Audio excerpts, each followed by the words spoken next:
Bonsoir à tous et merci d'être là et de suivre le séminaire. Je reconnais pas mal de têtes. Du coup, là, on passe à la dernière partie de l'historiographie. Sur les deux derniers séminaires, on a parlé de l'historiographie et du lien entre le design et la philosophie politique depuis le début jusqu'à l'avant-Seconde Guerre mondiale et puis l'après-Seconde Guerre mondiale jusqu'à les problématiques actuelles.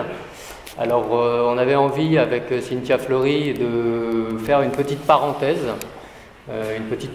avec un invité qui est Jacques Barzac, qui va pouvoir nous raconter comment une personnalité très forte du design de ce XXe siècle a pu, de son point de vue aussi, traverser ce siècle. Charlotte Perriand. Pourquoi Charlotte Perriand? D'abord parce que c'est une créatrice et que c'était pas si courant dans ce moment-là de l'histoire du design. Et ensuite parce que c'est quelqu'un qui est à la fois important dans notre histoire à nous, les Sismo, puisqu'on s'était rencontré avec Jacques il y a quelques temps déjà, et que ça nous semblait être quelqu'un qui avait vraiment participé à l'évolution et à la construction de ce qu'allait devenir le design par tous les grands moments de l'histoire, par ses relations avec les grands architectes, par son lien avec la nature, par la perspective qu'elle donnait à l'économie générale de ce qu'elle faisait. Voilà, donc ça va être quelque chose qui va être sous forme, j'allais dire, de témoignage. Donc je vais laisser la parole à Jacques Barzac et j'essayerai, si je le sens nécessaire, éventuellement de vous aider à préciser certaines des thématiques, et on essayera aussi de garder un moment pour les questions à la fin, peut-être une vingtaine de minutes. Bonsoir, merci d'une part d'être venus aussi nombreux et que vous vous intéressiez à Charlotte Perriand qui nous a quittés il y a à peu près 20 ans. Merci beaucoup Antoine de m'avoir invité à participer à votre grand cycle. Alors Charlotte Perriand est un nom, c'est vrai, aujourd'hui qui devient un peu une sorte de légende et qui a fait partie de ces grands précurseurs du design, bien évidemment. Et paradoxalement, Charlotte Perriand, quand on lui disait « vous êtes designer », elle disait « non, je ne suis pas designer, je suis architecte. Et je suis architecte qui fait de l'équipement ». Alors c'est vrai que ça peut surprendre aujourd'hui où à la fois l'activité de designer, Dieu sait s'il est importante, mais à l'époque d'abord le mot n'existait pas. Le mot designer a commencé à apparaître après la guerre. Et pourquoi disait-elle qu'elle n'était pas designer, même si elle est née un précurseur extrêmement important, évidemment? Parce que chacune de ses créations était générée et conçue pour un contexte. Et Charlotte Perriand n'a pratiquement jamais dessiné un objet pour un objet, mais un élément, que ce soit une chaise, une table, un placard, tout ce que vous voulez, qui est intégré et qui entre dans un ensemble architectural. Et c'est pour ça qu'elle parlait toujours de volume, qu'elle parlait de fonction, et qu'elle parlait d'éléments bien sûr, qui s'intègrent dans un tout. Alors il y a plusieurs axes qui sont proposés, que tu m'as proposé de développer ce soir. Le drame que j'ai, c'est que ça fait 20 ans, d'abord j'ai côtoyé Charlotte Perriand pendant 15 ans, puisque c'est la grand-mère de ma fille, pour rentrer dans une dimension un peu privée. Mais ça fait 20 ans à peu près depuis sa disparition que je travaille sur elle, à publier des bouquins, et je m'aperçois à ma grande stupéfaction que malgré 20 ans de travail, je n'arrive pas à arriver au bout, tellement dans cette traversée du siècle, parce qu'il s'agit de cela, comme tu l'as rappelé, elle a travaillé dans tellement de directions, elle a œuvré en intégrant, en épousant d'abord, en suivant l'histoire du siècle et en précédant aussi toutes ces innovations. Elle fait partie de ces créateurs qui ont réellement inventé le cadre moderne. Comment? Alors c'est compliqué, il faudrait des heures, et peut-être qu'un jour on aura l'occasion de se revoir et d'en parler. C'est toujours un peu frustrant pour moi d'être obligé d'être bref, parce que justement il y a beaucoup de choses à dire. Ce qui vous intéresse, entre autres, c'est la dimension politique. La politique a porté la création de Charlotte Perriand, finalement pratiquement toute sa vie. Elle a été une femme engagée très proche des communistes jusqu'au pacte germano-soviétique. Au moment du pacte germano-soviétique, elle a pris ses distances d'avec les communistes, mais a toujours été une femme très engagée, une femme de gauche. Si la première partie de sa vie jusqu'à la guerre a été vraiment un engagement militant, je vous montrerai quelques exemples de ce qu'elle a fait sur le plan du militantisme. Après la guerre, il n'y avait plus cette dimension collective du militantisme, mais ce passage à l'acte. C'est-à-dire qu'elle a considéré que, ayant vécu à Moscou, par exemple, en 1930 et 1934, ayant vécu pendant la guerre, à la fois au Japon, juste avant qu'il rentre à guerre et après, elle a connu parfaitement tout ça, donc elle a pris effectivement un peu une distance, et elle s'est engagée, elle a continué son engagement en travaillant pour les cités universitaires, pour un hôpital, par exemple, comme avec Nelson, pour des programmes qui avaient toujours une dimension collective. Et c'est pour ça aussi qu'elle a travaillé pendant 20 ans, notamment aux Arcs, et elle s'est occupée de l'urbanisme des Arcs, de l'architecture des bâtiments, mais aussi de l'architecture intérieure. Et à ce sujet, ces 20 ans ou 25 ans même de travail aux Arcs, dans le cadre du développement de la société des loisirs, qui allait avec l'explosion de la société de consommation, eh bien, n'a été que l'application de ce qu'elle prônait au moment du Front populaire et avant le Front populaire. Alors, je vais vous montrer un exemple qui va paraître très très curieux de l'interférence de la politique dans la création elle-même du design. Vous connaissez tous, bien évidemment, cette photo de Charlotte Perriand sur la chaise longue qu'elle a créée lorsqu'elle était associée de Le Corbusier et Pierre Gindray, et elle était en charge notamment du fameux programme des casiers, des sièges et des tables que Le Corbusier avait édicté déjà en 1925. Alors je fais une parenthèse, puisque je m'arrête un peu par hasard comme ça sur cette photo, de son rapport avec la nature et en tant que femme. La photo qui est à droite, bien sûr, illustre parfaitement le personnage. Alors, son histoire a commencé bien avant Le Corbusier, parce que on associe toujours, vous savez, le drame des femmes, c'est que même encore aujourd'hui, on les met toujours sous tutelle. Et alors ce qui m'agace énormément, c'est que même si Charlotte Perriand a créé pendant un demi-siècle, sans Le Corbusier et sans d'autres hommes avec lesquels elle a collaboré, il faut toujours la mettre sous la tutelle d'un mec. Et ça me rend toujours furibard. Concernant les fameux meubles que vous connaissez tous, qu'elle a dessinés en 1928, vous avez ici le programme que Le Corbusier lui a proposé. Sur la page de droite, vous avez le croquis qu'il a fait 6 mois avant de rencontrer Charlotte Perriand, et il voulait un certain nombre de sièges qui correspondent à des positions du corps. Alors, il y avait des sièges pour les hommes, il y avait des sièges pour les femmes, ce qui est quand même assez extraordinaire comme vision des choses. Et notamment, vous avez ici, au centre, cet homme qui peut s'allonger complètement sur la chaise longue, mais vous remarquez qu'à gauche, au milieu de ce dessin-là, la femme ne peut pas avoir les jambes en l'air, bien sûr, ça va de soi. Et donc c'est le programme qu'il a donné à Charlotte Perriand pour dessiner les fameux meubles en question. Alors il se trouve que, avant de le rencontrer, il avait déjà conçu tout un ensemble de positions de meubles qui répondaient à des positions précises, des positions du corps.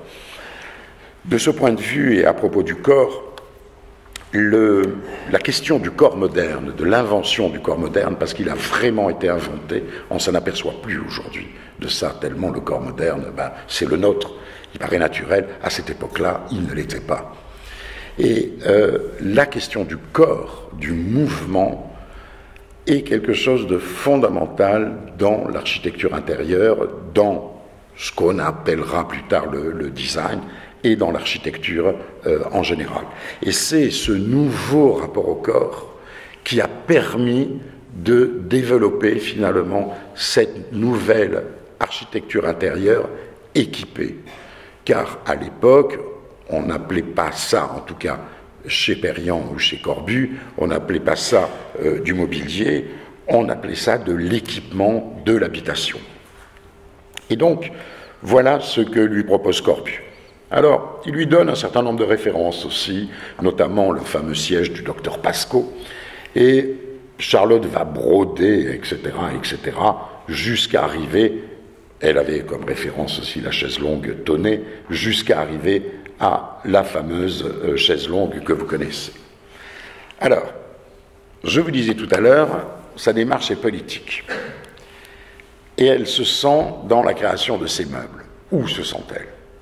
C'est que Charlotte a porté une réflexion qui est un peu déterminante dans la conception de ces meubles. Elle a dit il faut que les structures métalliques soient séparées, totalement séparées des garnitures. Et quand vous regardez tous ces meubles, ces trois meubles, la chaise longue, le fauteuil dossier basculant et les fameux fauteuils grand confort, la structure métallique est totalement séparée de la garniture. Même chose pour les tables, vous avez le piétement qui est séparé du plateau, etc. Pourquoi? Parce qu'elle considérait qu'il fallait que les structures métalliques de la chaise longue, du fauteuil grand confort, etc., soient fabriquées comme des bicyclettes par la grande industrie pour rabaisser le coût de fabrication des structures. Et sa démarche était de dire, voilà, vous achetez les structures, et si vous avez un peu d'argent, eh ben, vous les achetez en toile. Si vous n'avez pas d'argent, vous les achetez en tressage de cordes, etc. Et si vous êtes un bourgeois, si vous avez du fric, vous achetez du cuir ou vous achetez de la peau. Et donc, les mêmes objets, la structure de tous ces meubles-là, était conçue pour ça, pour cette préoccupation politique qui consistait à dire nos clients, car c'était le cas à l'époque, les clients de Le Corbusier et Pierre Jeanneret étaient essentiellement des banquiers, des grands bourgeois. Vous pensez bien, ils rêvaient tous les trois de construire pour le plus grand nombre, sauf qu'il y avait une réalité économique qui lui commandait les villas, c'était les bourgeois. Et d'ailleurs, de ce point de vue, sur le fauteuil grand, sur le fauteuil dossier basculant, il y a une version pour les prolos, je dirais, en toile, et une version pour les fesses des bourgeois. Et la version que vous avez ici en bas à droite était pour Laroche et Church, qui était un banquier qui avait quand même besoin d'un certain confort, entre guillemets. Mais au départ, la structure métallique, elle avait imaginé la faire fabriquer par Peugeot. Et un jour, elle va voir Peugeot, qui fabriquait à l'époque des bicyclettes, et puis des machines, etc., enfin tout ce qu'on sait, des voitures. Et elle dit à Peugeot, voilà, vous fabriquez des bicyclettes, moi, ma structure en métal, je la veux fabriquer comme des bicyclettes. Alors Peugeot, au bout d'une demi-heure, avait rigolé en disant, nous, on fabrique des vélos, on fabrique des tas d'autres choses, mais pas de meubles. Donc ça a été le bide. Mais dans la conception, et quand vous regardez la manière dont les tubes sont assemblés, en fait, il y a des soudures, exactement comme sur les vélos. Sauf que dans les vélos, vous ne poncez pas les soudures, vous les laissez brutes sur votre vélo. Elles sont brutes aujourd'hui. Et Charlotte ne s'était pas rendue compte, parce qu'elle n'avait pas suffisamment d'expérience, que ce qui coûtait très cher, c'était le ponçage des soudures. Et ils se sont tapés un bide, parce que ce mobilier, édité par Tonnet, a été un bide monumental. On a les archives de l'édition Tonnet.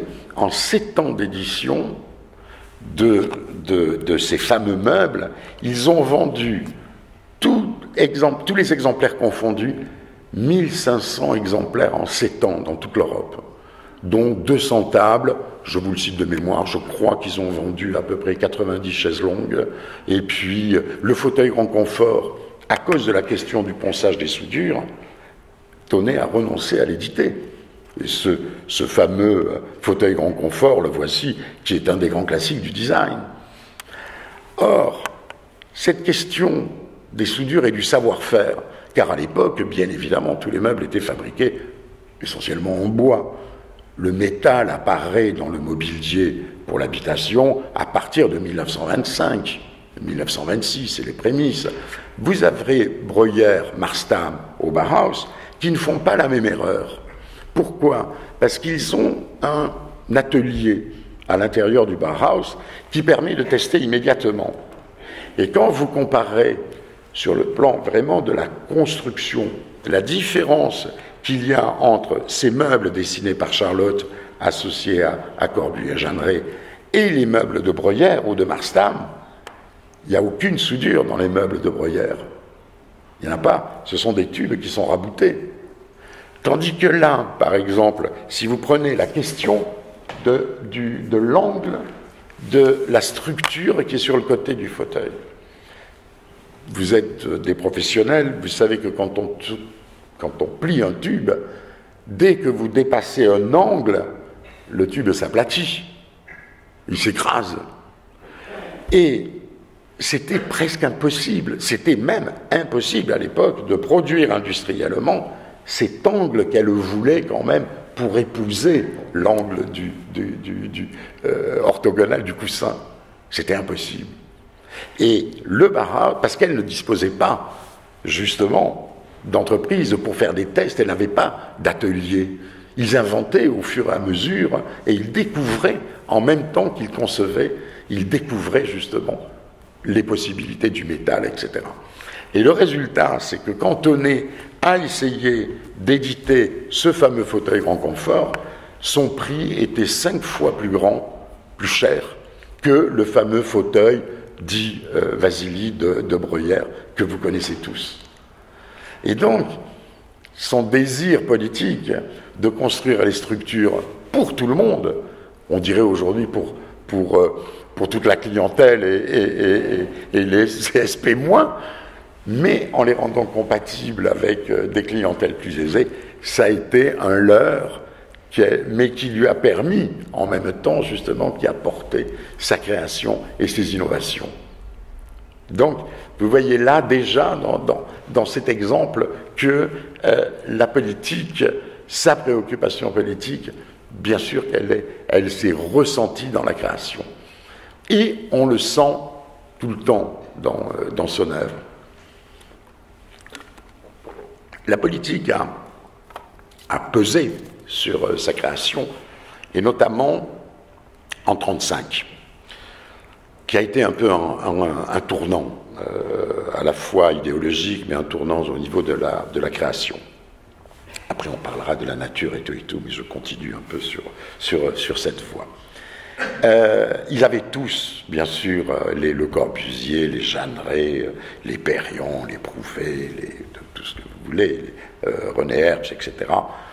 Ils ont tous cru que la machine allait apporter la révolution et le bonheur, et qu'elle allait permettre, bien sûr, de satisfaire aux besoins que ce soit dans le domaine de l'habitat, que ce soit dans le domaine de l'équipement, et dans d'autres, ils étaient persuadés que la machine arriverait à apporter ce bonheur, et ils se sont battus pour ça.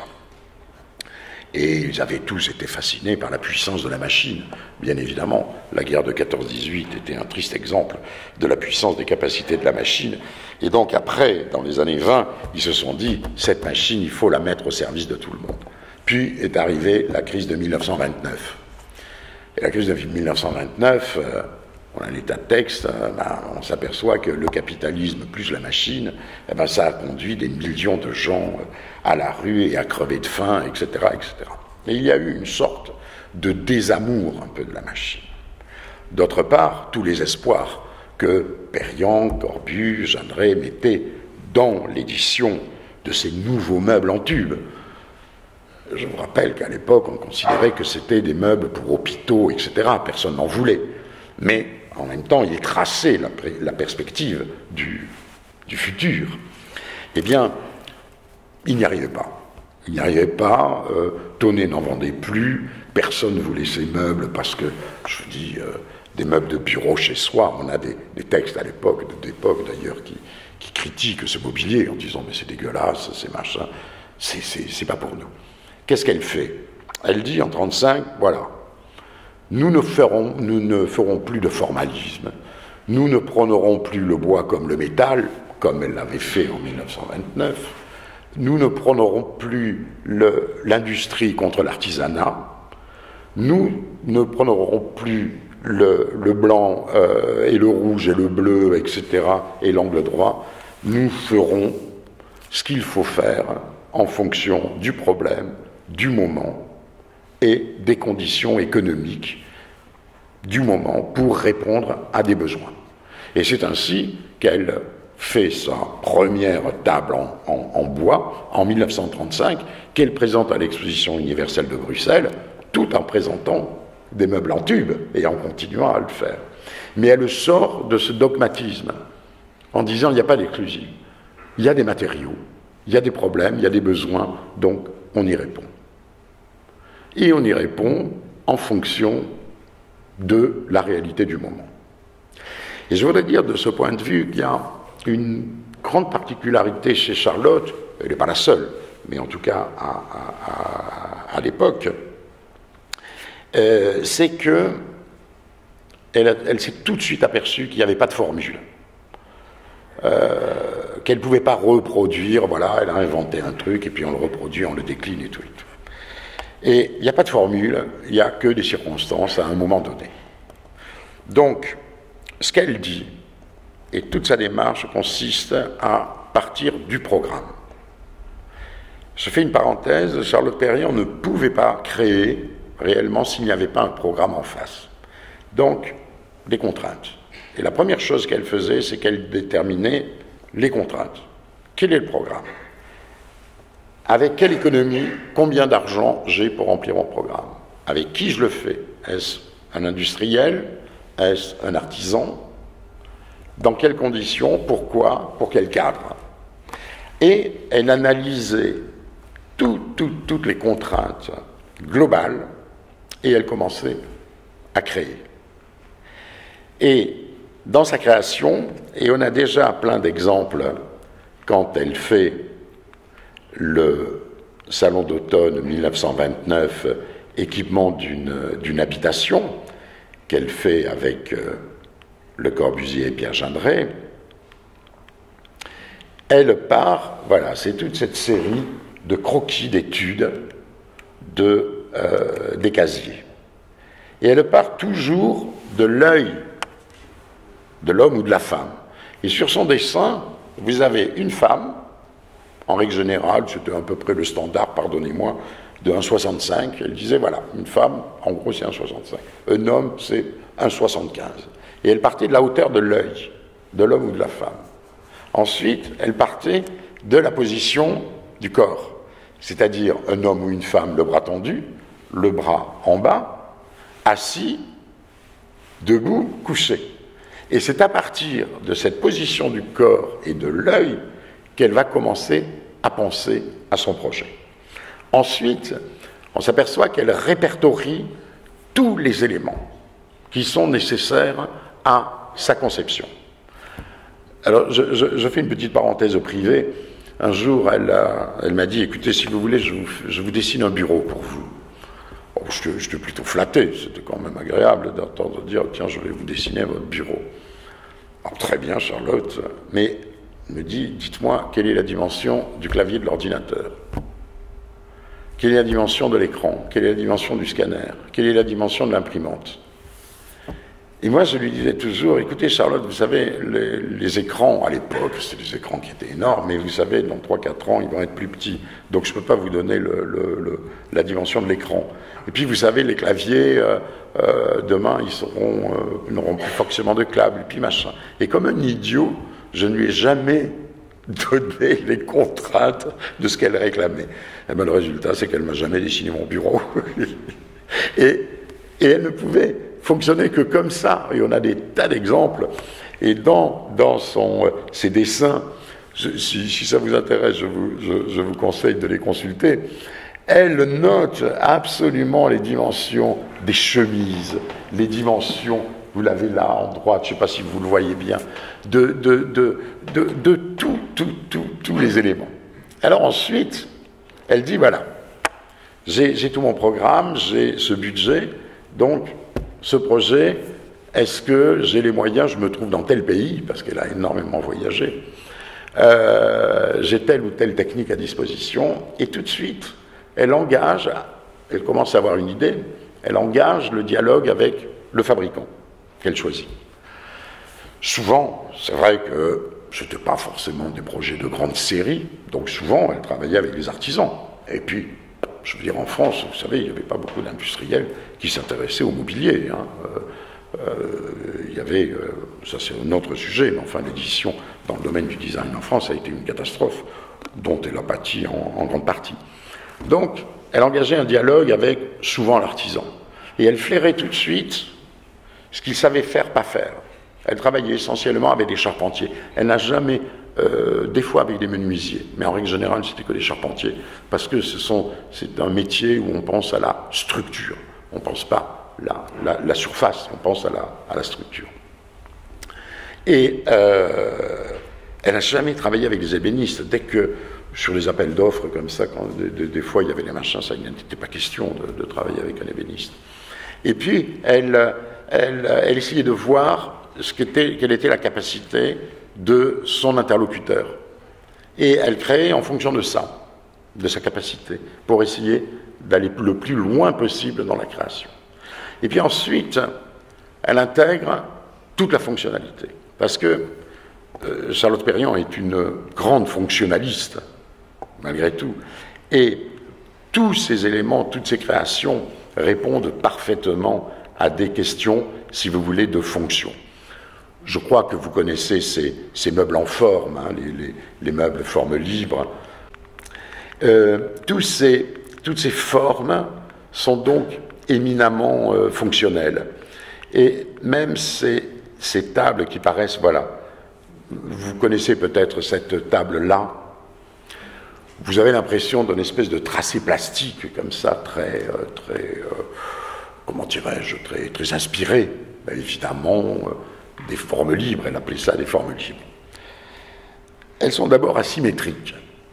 La symétrie, c'était pour répondre, c'est une préoccupation politique et philosophique. La symétrie, en deux mots. Parce qu'à l'époque, qu'est-ce qui dominait? Là, on est en 1937-38. Ce qui dominait, bien sûr, c'est l'architecture fasciste, l'architecture stalinienne, qui est symbolisée, certes par ses colonnades, par tout ce que vous voulez, mais par la préoccupation de la symétrie. Or, elle commence à développer à cette époque-là tout un ensemble de choses qui sont asymétriques et qu'elle appelle forme libre, par opposition aux autres formes. Et si cette table a cette forme-là, c'est parce que d'abord, elle est pour un tout petit espace. J'étais chez elle, à Montparnasse, et comme la maison, c'était au dernier étage, le mur était incliné un peu comme dans toutes les chambres de bonne, donc elle avait besoin quand même de mettre la table contre le mur pour que deux personnes soient dos au mur. Et puis ensuite, n'ayant pas d'espace, elle voulait un maximum de gens autour d'un périmètre. Si vous faites, et cette table c'est pour 1, 2, 3, 4, 5, 6, 7 personnes.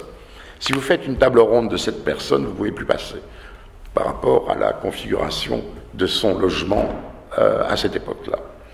Donc, ce qu'elle fait, c'est qu'elle coupe les angles en biais pour permettre la circulation autour de la table et pour rendre plus poétique, bien sûr, l'espace, mais surtout pour, sur le plan fonctionnel, pouvoir s'asseoir derrière. Et donc, cette forme hexagonale, elle est certes arrondie, mais, comme elle disait, pour la caresse de la main, parce qu'elle intègre toujours, justement, là aussi, le corps, qu'il soit en mouvement, ou que ce soit le corps dans sa dimension tactile. Pourquoi ces meubles ont ces épaisseurs de 6 cm? C'est par rapport à la main. Vous voyez, celle-là, là, ça fait 8. Ça ne marche pas, c'est trop épais. si vous le faites à 6, et très légèrement, les angles sont adoucis, c'était pour que on ait envie de caresser la table. On ait envie d'avoir ce rapport à ce matériau, à cette forme-là. Et si donc elle a cette forme-là, c'est pour répondre à des besoins fonctionnalistes. Et paradoxalement, même si ça paraît être, je ne sais pas, Calder aurait pu dessiner ça, c'était son grand copain à l'époque, il était très proche, peut-être Calder l'a inspiré, ou Miro, ou tous ceux avec lesquels, les artistes avec lesquels elle était en contact. En tout cas, cette forme libre qui paraît complètement abstraite, elle est profondément fonctionnelle. Vous connaissez probablement, vous avez vu dans les magasins, ces tables en forme de triangle qu'elle a développées dans les années avant la guerre déjà, et puis après dans les années 50 dans les cités universitaires. Je ne vais pas changer de PDF parce que c'est trop long. Elle a développé ces tables triangulaires. Pourquoi? C'était pour les chambres d'étudiants de la Maison de la Tunisie et du Mexique. Et elles sont triangulaires, avec 3 pieds, comme ça, en tôle pliée magnifique, et avec les angles arrondis. Si elles ont cette forme-là, c'est que tout simplement la chambre est tout petite, l'étudiant, il passe la plupart de son temps seul, mais pas toujours. Donc il lui faut une table mobile qui lui permet de recevoir 2 autres copains.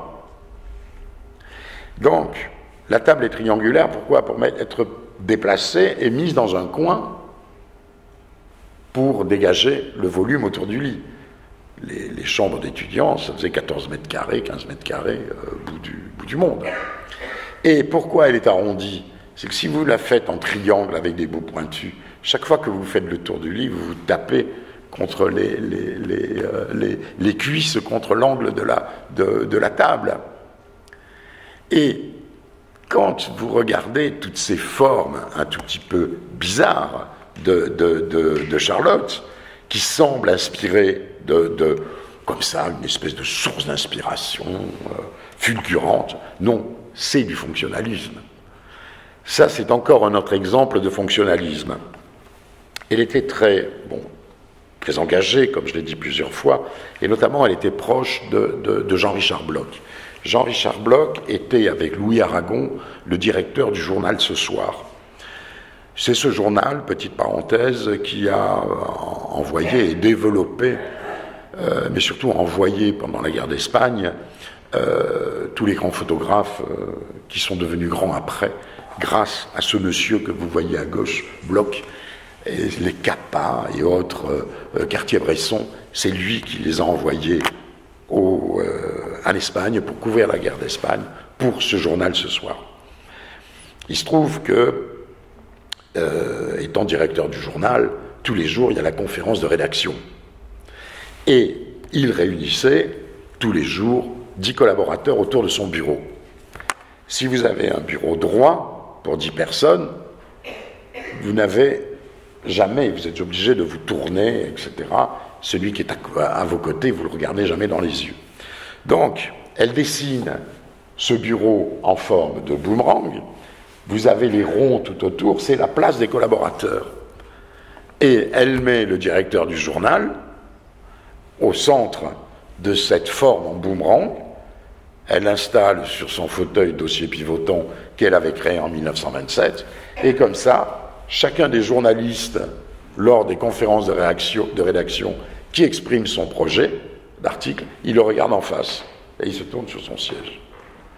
Donc cette forme-là de boomerang, elle répond à une fonction. Elle fait pour lui une chose très intéressante, elle fait une table manifeste avec Picasso qui lui prête un dessin, deux dessins de Songes et mensonges de Franco, qui font partie de la série Guernica. Et Fernand Léger lui donne 2 autres dessins, elle choisit 2 autres dessins de Léger, et elle fait cette table manifeste avec ces 2 dessins de Picasso et de Léger. Et autour de cette table, qu'on est en train de reconstituer parce qu'elle a disparu pendant la guerre, se sont réunis tous les antifascistes et tous les militants qui ont lutté pour l'Espagne républicaine. Est-ce qu'Antoine, veux-tu qu'on parle de notre sujet? Parce que j'ai beaucoup parlé de politique. Oui, ce serait pas mal, parce que la dernière fois, on a effectivement un peu évoqué ça ensemble. Le lien notamment aux nouvelles technologies qui ont été développées pendant la guerre. Tu parlais notamment des sangles, des parachutes. Ah oui. C'était intéressant de voir, parce qu'on a parlé lors du dernier cours, de voir comment il y a eu effectivement une appropriation par Perriand aussi de ces technologies. Alors, écoutez, bon, alors si on parle des technologies, Charlotte Perriand a toujours été une... Comment dire, c'est pas une... le mot adepte n'est pas juste, mais une passionnée vraiment de la technologie. Et elle a toujours considéré que la technologie était un élément très, très important, fondamental dans la création. Et elle a utilisé toutes les technologies qu'elle pouvait. Oui, non, ça c'est le 3, le 2. Le 2, voilà, c'est celui-là. Et hélas, elle a eu parfois des difficultés. Alors, je peux vous parler par exemple de l'histoire au niveau des matériaux, de tout son séjour au Japon. C'est quand même une femme, une Française, qui en 1940 est partie pour orienter toute la production dans le domaine du design de tout un pays. Alors ça peut faire l'objet un jour, si vous voulez, d'une conférence, parce que c'est une aventure assez incroyable. Et elle était très... Alors là aussi, pardon, je reviens à la question du matériau et de l'économie, à propos de sa chaise longue en bambou. Oui, voilà. Tiens, on reviendra après, vous me direz, vous pourrez revenir là-dessus. Je vous disais tout à l'heure, Charlotte disait, il n'y a pas de formule, tout dépend des circonstances. Elle se retrouve au Japon en 1940 pour faire sa mission. Elle décide de terminer sa mission, après avoir fait tout le tour du Japon, des universités, des écoles des beaux-arts, des industriels, des artisans, etc., de conclure par une exposition. Et bien évidemment, à l'époque, c'est pas encore la guerre. Elle fait son exposition en mai 1941. Le Japon rentre en guerre le 11 décembre 1941 avec Pearl Harbor. Jusqu'à présent, le Japon est relativement neutre. C'est un autre sujet. Peut-être qu'on en parlera. Mais elle n'a que du bambou pour créer du bois. Elle dispose d'une petite plaque d'aluminium comme ça, point. Et un jour, elle découvre une pince en bambou que nous connaissons tous aujourd'hui. Les petites pinces en bambou, vous savez, qu'on utilise pour le sucre, etc. Et elle regarde l'élasticité du bambou, et elle se dit, mais c'est génial, je vais réinterpréter la chaise longue en métal, qu'elle avait dessinée du temps de Le Corbusier, et elle remplace tout le système de ressorts qui permettait au corps d'être suspendu par du bambou. Et donc on a un exemple où en 1928, elle la dessine en métal, elle prend la même forme qu'elle adapte, notamment le pied est adapté pour des raisons mécaniques, etc. Et cette même forme, on la conduit à faire une chaise longue en bambou. Donc on s'adapte aux circonstances, on s'adapte à la production. Et du coup, elle est fascinée par les capacités du bambou, même si elle n'a que ça, elle est contrainte, mais elle a toujours besoin de créer. Alors elle fait des lits en bambou comme ça, qui sont extrêmement confortables. On a refait un prototype récemment de ces lits-là, c'est génial. Quant à la chaise longue en bambou, allez chez Cassina, et puis essayez-la s'ils en ont une. Ça n'a rien à voir en termes de confort avec une assise en métal ou avec des ressorts métalliques. Et alors du coup, elle décline bien sûr, elle utilise le bambou en standardisant les assises, en changeant les structures. Alors à la fois, avec la même assise, elle fait des fauteuils, elle fait des chaises, etc. Et ça c'est quelque chose chez elle où, quelles que soient les circonstances, elle se débrouillait toujours pour créer avec ce qu'elle avait. Donc après la guerre, j'en reviens là, elle passe 6 ans en Asie et elle revient en France. Il se trouve qu'elle connaissait très bien Hank Knoll et Florence Knoll, qui venaient faire de la montagne à Grenoble, figurez-vous. Et donc, Knoll, qui a démarré la production de son usine, et de lui en tant qu'éditeur, il voulait que Charlotte vienne. Mais elle rentrait à peine, etc. Et c'est Pierre Jeanneret qui est parti pour un séjour de 6 mois chez Knoll, à New York, en 1946. Et il y passe 6 mois. Comment Knoll, qui n'avait pas un rond pour bâtir sa société, s'est débrouillé? D'abord, il a appelé 2 designers scandinaves, qui avaient cette tradition du bois, etc. Et il a utilisé les chutes de l'armée américaine, les chutes de bois qui servaient à faire des planeurs, et les sangles de parachute. Et donc, il faisait le tour des poubelles. Si les gens de Knoll un jour entendent ça, ils vont être horrifiés. Il faisait le tour des poubelles, entre guillemets, fort intelligemment, au lieu de jeter ça, de le brûler, etc. Eh ben, Knoll avait passé un deal avec tous ses fabricants pour récupérer ça. Et donc, vous avez tous les premiers... Voilà, ça c'est un siège de rhizome, ici à gauche, qui est en rouge. C'est fait avec des sangles de parapluie. Des sangles de parachute, pardon. Et tous les meubles de Knoll, le début, jusqu'en 47-48, sont faits, ont cette espèce de marque, n'est-ce pas, de ces sangles de parachute. Et vous avez Jeanneret, vous voyez à partir du travail de rhizome, comment Jeanneret va utiliser ces sangles de parachute. Alors il prend des modèles que Charlotte avait dessinés en 1937 ou au Japon avec soit du tissu, soit du bambou, et lui utilise les sangles de parachute. Et tout à coup, il rentre en contact avec un fabricant de caoutchouc et il découvre les usines américaines de caoutchouc. Alors là, il est très excité, et notamment, il y a un siège ici à droite qui est fait c'est un projet avec du caoutchouc. Et il revisite tout le mobilier qui avait été dessiné par Charlotte, il le révisite avec les technologies finalement de récupération qu'utilisait Knoll. Et au fur et à mesure, bien sûr, l'entreprise de Knoll va marcher. Il épouse d'abord, il rencontre en 1942, si ma mémoire est bonne, Florence Knoll, qui l'épouse. Et puis, à partir, bien sûr, de 1948-49, quand l'abondance vient et quand, surtout, Knoll, le business de Knoll marche bien, grâce à Florence, entre autres, mais aussi à d'autres designers, il laisse tomber, évidemment, toute cette technique de récupération de matériaux. Mais de penser aujourd'hui qu'une grande entreprise comme Knoll est partie de matériaux de récupération, je dois dire que c'est une très belle leçon contemporaine d'aujourd'hui.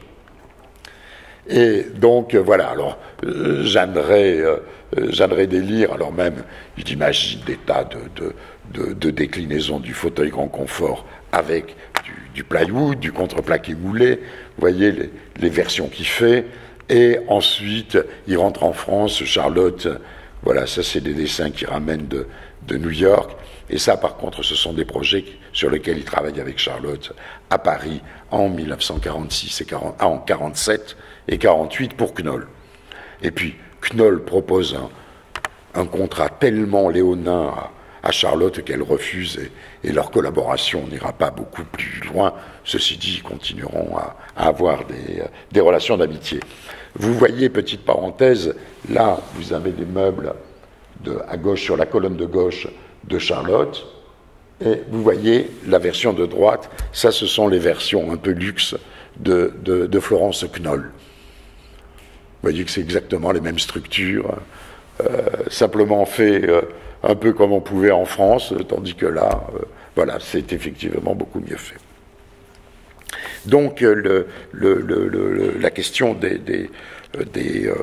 des contraintes comme ça, à la fois de l'économie, de la gestion de l'économie et tout ça, c'est des choses qu'il pratiquait tout le temps. Il y avait ce lien aussi, tu nous disais, par rapport à l'aluminium, et oui, notamment au travail qu'elle a pu faire avec Prouvé dans ses collaborations et l'arrivée de cet aluminium dans la production. Absolument. Alors, elle avait utilisé en 1928 déjà des portes coulissantes en aluminium, notamment pour la Villa Church, qui est un chef-d'œuvre d'architecture de Le Corbusier et Pierre Gendret. Mais en 1935, elle est très, comme elle fait beaucoup de montagnes, elle conçoit le premier refuge entièrement en aluminium. Elle était notamment très copine, elle fait ça avec un ingénieur de l'aluminium français qui était très malin, qui était un type très drôle, dont son métier, c'était de trouver des applications de l'aluminium dans le domaine du mobilier et de l'habitation. Et donc elle conçoit avec lui un refuge, le refuge Tonneau, et elle lui met au point les premiers skis en aluminium. Et alors ça marche pas du tout, c'est absolument épouvantable. Alors Charlotte les teste, mais ça se pliait dans tous les sens. Et l'aluminium français, à un moment donné, a été obligé de construire une usine loin des frontières allemandes à cause de la guerre, et décide de construire une usine d'aluminium dans le centre, à Issoire. Et l'aluminium français fait appel à Charlotte Perriand et Pierre Gendret pour concevoir les bâtiments préfabriqués provisoires, une sorte d'habitat provisoire, bien sûr, pour construire cette usine. Et c'est à ce moment-là qu'elle met en contact l'aluminium français avec Jean Prouvé, parce que tout le monde est pris par l'armée. Alors, il n'y a plus que Jean Prouvé, comme il est père de famille nombreuse, qui n'est pas réquisitionné. Pierre Gendret, qui est suisse, il n'est pas réquisitionné. Et Charlotte est une femme. Donc, tous ceux qui ne peuvent pas aller se battre, hein, ou en tout cas être réquisitionnés, se retrouvent pour travailler ensemble. Et c'est comme ça que Charlotte va amener, si je puis dire, l'aluminium français aux ateliers Jean Prouvé. Et après la guerre, les ateliers Jean Prouvé, l'aluminium français, pardon, deviendra un actionnaire très important des ateliers Jean Prouvé, jusqu'au départ de Jean Prouvé, qui se fâche avec son actionnaire principal et qui quitte l'usine. Alors c'est vrai qu'évoquer ça ici au CNAM, c'est particulièrement émouvant, parce que Jean Prouvé a été une grande figure de l'enseignement ici au CNAM. Et donc Charlotte est ravie tout le temps, dès qu'elle a la possibilité de travailler avec des matériaux inusités à l'époque, parce que l'aluminium n'était pas utilisé dans le mobilier, ben elle le fait bien sûr. Et ses copains de l'aluminium français lui donnent des plaques d'aluminium. Alors elle en fait des portes, elle en fait tout ce qu'elle peut, parce qu'elle aime justement tous ces matériaux nouveaux qui lui offrent aussi des perspectives. En même temps, elle est liée, bien sûr, toujours au budget des projets. Et vous n'avez pas toujours la possibilité, effectivement, d'utiliser ces nouveaux matériaux, surtout en France. À propos de ces constructions, là aussi, c'est une leçon intéressante de matériaux. d'Issoire, avec Pierre Gendret, elle calcule, toutes les structures sont calculées pour être réalisées soit en métal, soit en bois, en fonction de ce qu'on trouve. Et là aussi, vous voyez qu'il y a une souplesse très très grande de ces créateurs qui sont contraints de s'adapter et cette adaptation et toutes ces contraintes ne nuisent jamais ou pas à leur création. Alors bien sûr que dans le temps, c'est une difficulté d'utiliser ces nouvelles technologies, notamment au niveau du problème de l'édition, a nui beaucoup à Charlotte Perriand. Parce que vous connaissez tous, je pense, ces fameux meubles, Bibliothèque Tunisie, Bibliothèque Mexique, tous les meubles qui ont été édités par Steph Simon. C'est vrai que ce sont des systèmes combinatoires qui sont incroyables, qui sont extrêmement précurseurs de beaucoup de choses, mais en même temps, des éditeurs comme Steph Simon et d'autres en France n'avaient absolument pas les moyens d'investir dans des moules. La seule fois où ça a été le seul succès de Charlotte Perriand, c'est qu'elle a réussi à convaincre Steph Simon d'investir dans des moules de tiroirs en plastique. Vous savez ce que vous avez aujourd'hui quand vous franchissez les frontières, où vous mettez vos vêtements pour les passer au détecteur. Bon, voilà, elle a inventé ça, ces tiroirs en plastique, et effectivement, elle a réussi à en vendre énormément parce que Steph Simon a financé un moule.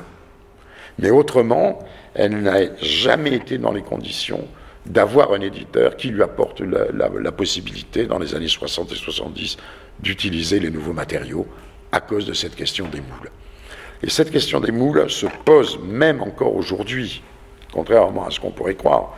Nous, on travaille beaucoup avec Assina, qui est l'éditeur du mobilier Le Corbusier, Pierre Jeanneret, Charlotte Perriand, et du mobilier Perriand, mais sur des meubles, dès qu'il s'agit d'avoir par exemple les tiroirs en métal, même des fois en métal ou en plastique, bah, l'éditeur se dit, mais attendez, j'ai quelle certitude d'en vendre X en temps de temps.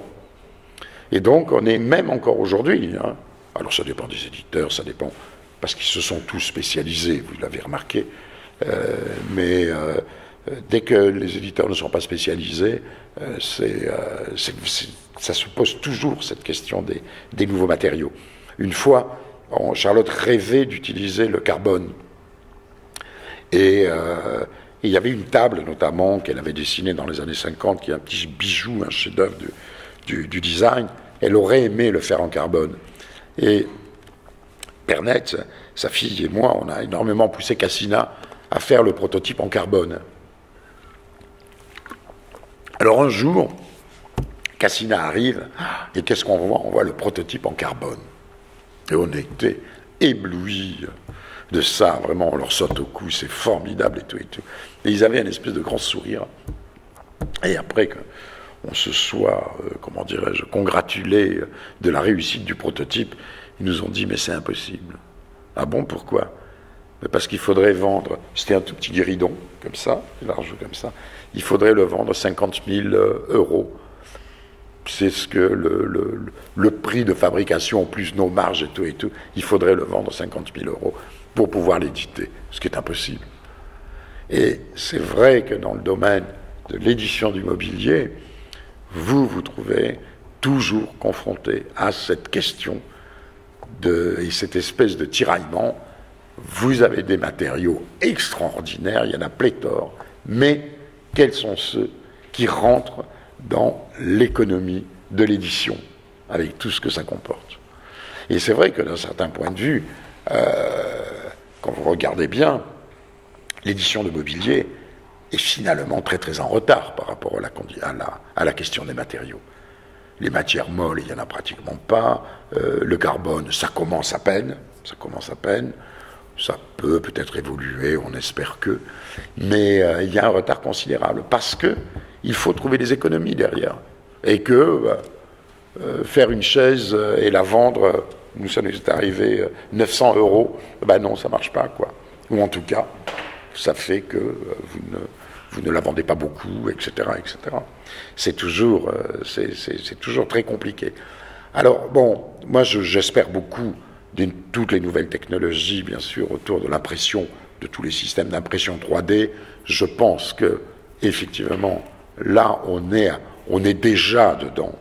Mais on a une révolution technologique qui, si elle trouve son économie, va profondément bouleverser l'univers des formes.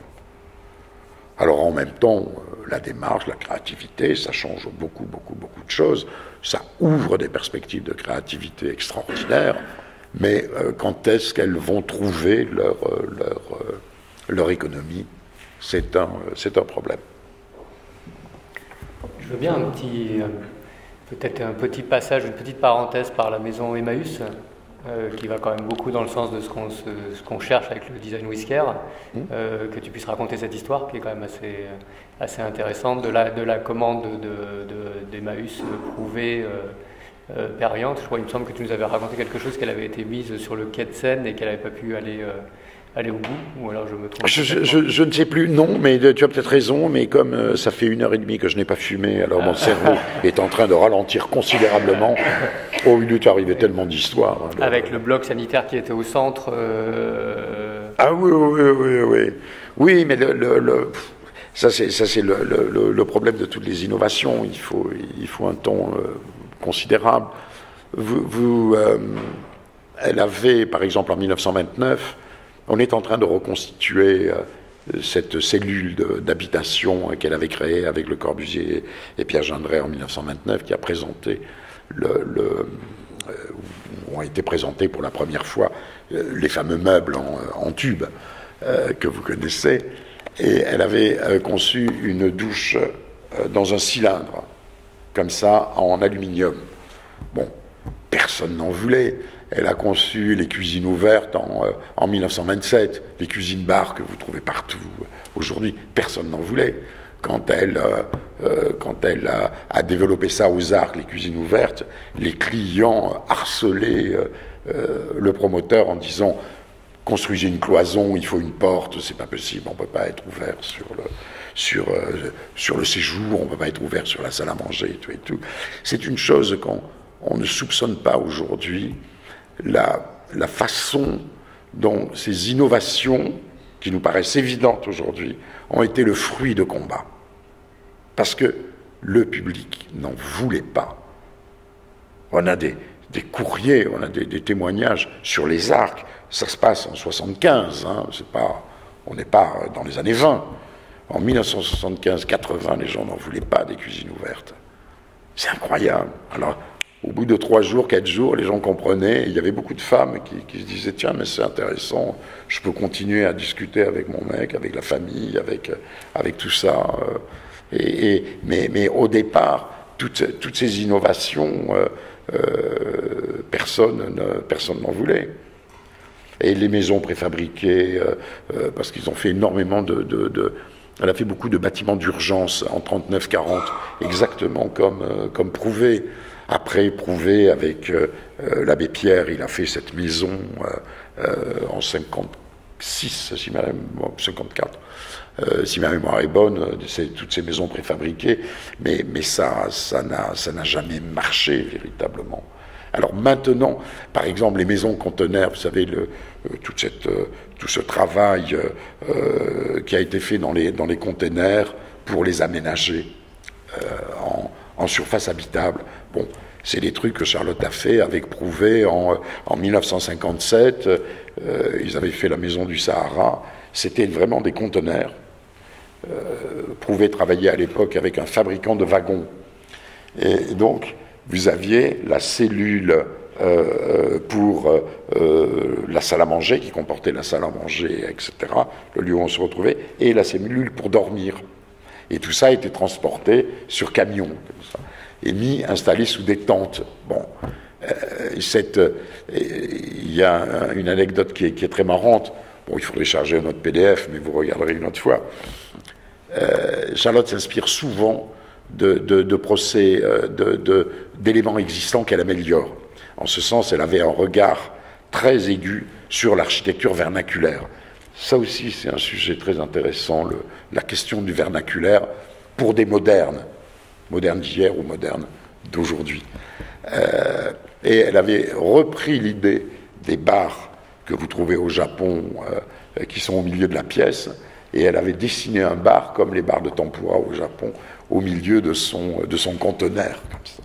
Mais là aussi, il a fallu attendre 30 ans, voire 40 ans pour que ça marche. Par exemple, en 1935, elle prônait les toits végétalisés. Et on a des tas de projets. Oh, je vais vous en montrer un juste comme ça pour le plaisir. Alors attendez, il faut que j'aille... Hop. Tiens, mettez peut-être plein écran, ça doit être ça, le plein écran, non. Mettez le truc plein écran. Tiens, ça c'est un truc d'urgence que vous avez ici en bas. Alors, ça c'est typique de sa démarche. Vous voyez ce petit bâtiment, c'était fait pour les réfugiés. Pardon, pour les réfugiés, ce sont des projets de septembre septembre 39, septembre, octobre, novembre. Alors, tout était fabriqué avec des matériaux trouvés sur place. Et l'isolation, c'est pour ça que vous avez une espèce de meule de foin à côté, c'était préfabriqué et chacun pouvait les monter soi-même. Et vous trouviez, alors elle prône, si vous avez de la terre glaise, ben, l'isolation à l'intérieur, entre 2 sandwichs de contreplaqué, ben, vous mettez de la terre, vous mettez de la paille, tout ce que vous voulez, et vous le montez sur place. Et puis comme c'est combinable, c'est standardisé, vous pouvez faire 2 maisons pour agrandir, etc. C'est des trucs qui sont vraiment très intéressants, parce que c'est préfabriqué, c'est combinatoire, c'est léger. C'est très souvent toute l'architecture de Charlotte Perriand, l'architecture préfabriquée, elle ne laisse aucune trace sur la nature. Et je voulais juste vous montrer, ça c'est ces grands photomontages de la misère de Paris, où elle dénonce les conditions de vie et tout. Mais vous allez le voir bientôt. Tiens, source d'inspiration, pardon, je passe un peu de coq à l'âne. Elle conçoit avec Pierre Jeanneret ce refuge d'altitude. Et en fait, il est inspiré d'une structure du manège d'enfants. Et elle fait cette photo d'un manège d'enfants en Croatie en 1937, et ça leur donne l'idée de développer ce refuge qui est exactement la même nature constructive. Et quand vous analysez les contraintes mécaniques du manège d'enfants, vous apercevez que c'est exactement... Parce que le manège d'enfants, il y a toute une force centrifuge, bien sûr, quand vous avez les gamins autour du cercle, mais c'est l'équivalent du vent. Parce que ça, c'est fait pour être mis à 3000, 4000 mètres d'altitude, ces refuges-là. Et elle disait toujours, Charlotte, il faut avoir l'œil en éventail. Ça voulait dire quoi? C'est porter attention à la chose la plus insignifiante qui peut vous inspirer, ou la plus banale, dont vous pouvez tirer quelque chose, une sorte de leçon, comme des choses exceptionnelles. Et de ce point de vue, elle plaçait tout sur sa curiosité était vraiment très, très, très multiple. Tiens, voilà, ça c'est un exemple d'hôtel. Alors, je ne sais pas si vous voyez, c'est le dessin à gauche, en bas, sur la toiture qui est dessinée en rouge, vous avez plein d'herbes. Et c'était les toits végétalisés. Et en 1935, elle publie un article dans lequel, entre autres, elle prône les toitures végétalisées en reprenant le modèle des fermes norvégiennes du XVe siècle. Et donc aujourd'hui, tout le monde vous parle des toitures végétalisées, de l'utilisation de l'usage des toitures et tout, mais tous ces projets étaient conçus comme ça à l'époque. Et alors, vous avez, voilà, ça c'est un refuge en aluminium qu'elle avait fait tout à l'heure, je vous en parlais, ça c'était sur les bords de la Seine.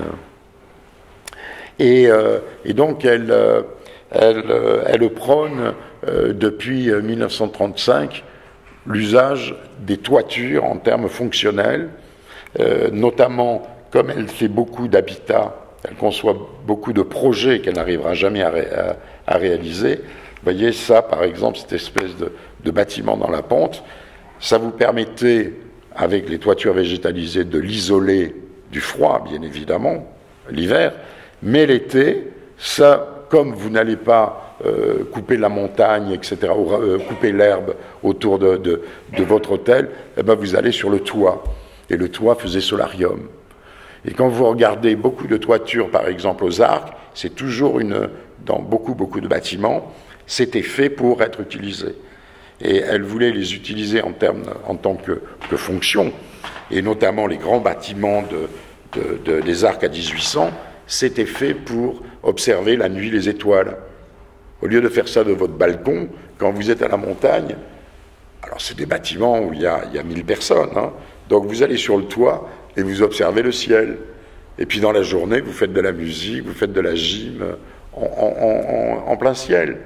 Et en même temps, ça c'est des bâtiments conçus en 72-73, Et ce qu'elle voulait aussi, bien sûr, c'est réserver une partie de ces toitures-là aux énergies renouvelables, et notamment aux panneaux solaires, mais qui coûtaient une fortune.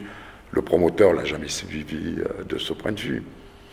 Et c'est très intéressant de voir comment, mais ce n'est pas l'objet, et puis alors surtout, il aurait fallu que je vous prépare davantage cette intervention, mais c'est passionnant de voir comment une femme, une créatrice comme Charlotte Perriand, a résolu des problèmes qui sont des problèmes profondément contemporains. C'est étonnant toutes les résonances qu'il y a dans sa démarche. Et notamment toutes les démarches combinatoires, tout le fait de s'intéresser à tous les matériaux. Je vous cite une anecdote. Un jour, il y a 2 ans, 3 ans avant sa mort, France 2 fait une émission, voilà, l'invite à une émission. Puis la journaliste lui dit, bah, écoutez, voilà, c'est en plateau, donc vous amenez l'objet que vous préférez. Un objet, vous choisissez ce que vous voulez. Elle arrive pour l'enregistrement, elle sort de son sac l'objet en question. Le journaliste était effrayé, il dit, mais c'est quoi ça?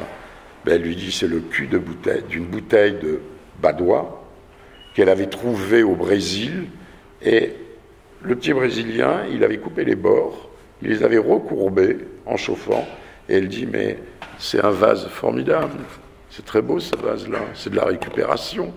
Elle adorait les matériaux, tous les matériaux, ça pouvait être de récupération, ça ne lui posait aucun problème. Aucun. Et en même temps, cet intérêt pour tous les matériaux, c'est aussi la question de la diversité. Par exemple, quand elle arrive au Japon, le premier truc qu'elle fait, c'est qu'elle découvre des tressages en peau de banane. C'est extraordinaire. Et elle fait le tour des techniques, notamment des paysans, et elle utilise toutes les techniques des paysans. Alors on a encore, dans les archives, on a encore des sortes de tissus en fibres de banane, dans toutes sortes de fibres possibles et imaginables. Et elle travaille elle-même avec les paysans japonais, parce que dans le nord, notamment du Japon, mais c'est pareil en Europe, plus maintenant, mais vous aviez toute une activité l'été, et les paysans avaient une autre activité l'hiver. Alors vous avez dans les régions, dans le Jura, c'était les jouets, alors ils fabriquaient des jouets, ils fabriquaient des tas de trucs, et au Japon, ils fabriquaient énormément, les paysans avaient des traditions de tressage. Et donc elle propose sur des formes très contemporaines de l'époque d'utiliser justement ces savoir-faire inattendus de tressage, de toute forme de savoir-faire comme ça vernaculaire. Et ça régénère aussi, ça ouvre d'autres perspectives. Et Charlotte était, je vous l'ai dit tout à l'heure, une fonctionnaliste. Mais en même temps, elle détestait l'idée de l'architecture internationale. Ça, c'est un point aussi très important. Peut-être, vous connaissez peut-être la fameuse exposition de 1932 que Philip Johnson fait au MoMA sur l'architecture internationale, justement, dans lequel il réunit toute l'architecture rationnelle, moderne, etc., de partout. Et il appelle ça architecture internationale. Et Charlotte réagit très fortement en disant, mais ça veut dire quoi? Ça veut dire que dans tous les pays du monde, on va tous avoir la même architecture, on va tous avoir le même mobilier, tous avoir les mêmes objets, etc. Et ça, elle luttait énormément contre justement cette uniformisation du monde. Et son lien avec la tradition était important. Et c'est vrai que la tradition a beaucoup... Si vous prenez l'œuvre de Corbu est très inspirée de la tradition. Ces pilotis, c'est les pilotis des villages lacustres suisses de moins 4000 qu'ils avaient découverts dans les années 1910-1920. Vous prenez les toits terrasses, mais les toits terrasses, dans tous les pays chauds, il y a les toits terrasses.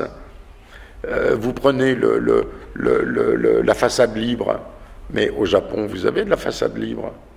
La structure est telle que vous avez la façade libre, que vous faites ce que vous voulez. Et il y a beaucoup de sources d'inspiration dans le vernaculaire, avec toute l'économie du vernaculaire qui est basée sur l'économie locale. Et Perriand, mais comme José Luis certes est allé avec Perriand, il était d'origine catalane, mais lui considérait dans les années 30 que la source de l'architecture moderne, c'était l'architecture des Baléares. Et c'est vrai que Charlotte Yva, en 1933, fait des photos de cette architecture traditionnelle des Baléares. Il y a des leçons à prendre formidables. Et pareil, elle mène une mission. Il y a une anecdote, là je suis en train de finir le volume 4 de son œuvre complète, et elle est allée en Chine en 1984, parce que le gouvernement chinois avait le projet de faire les Jeux Olympiques d'hiver en Chine. En 1984, ils vont les réaliser dans 5 ou 6 ans. Eh bien, elle a été consultée. En 84, elle va passer 15 jours. Il y avait une remontée mécanique en Mandchourie, là où ils vont faire les Jeux, mais il faisait tellement froid qu'il neigeait pas. Alors d'ailleurs, à la fin de sa mission, elle disait, attendez, il y a quand même un problème là. Comment vous allez faire? Bon, qu'à cela ne tienne, il y a des canons à neige. Comme elle était avec Godino, le promoteur des arts, il a dit, mais bougez pas, c'est pas grave, on mettra des canons à neige. Et c'est ce qu'ils font d'ailleurs. Et là, elle prône, elle fait une conférence avec les architectes chinois, en les engueulant, en disant, mais qu'est-ce que vous continuez à reproduire l'architecture stalinienne ou des trucs comme ça? Arrêtez, inventez votre propre architecture. Mais en partant, vous avez des techniques ancestrales formidables, en les améliorant. Regardez comment il ne s'agissait pas jamais de copier. Attention, hein, elle avait une haine de la copie. Mais par contre, elle considérait qu'on pouvait récupérer, en quelque sorte, améliorer. Elle a toujours été dans une logique d'amélioration. Mais ça veut dire, regardez ce qui se fait, et regardez partout. Quel que soit le pays, ne perdez pas ses savoir-faire.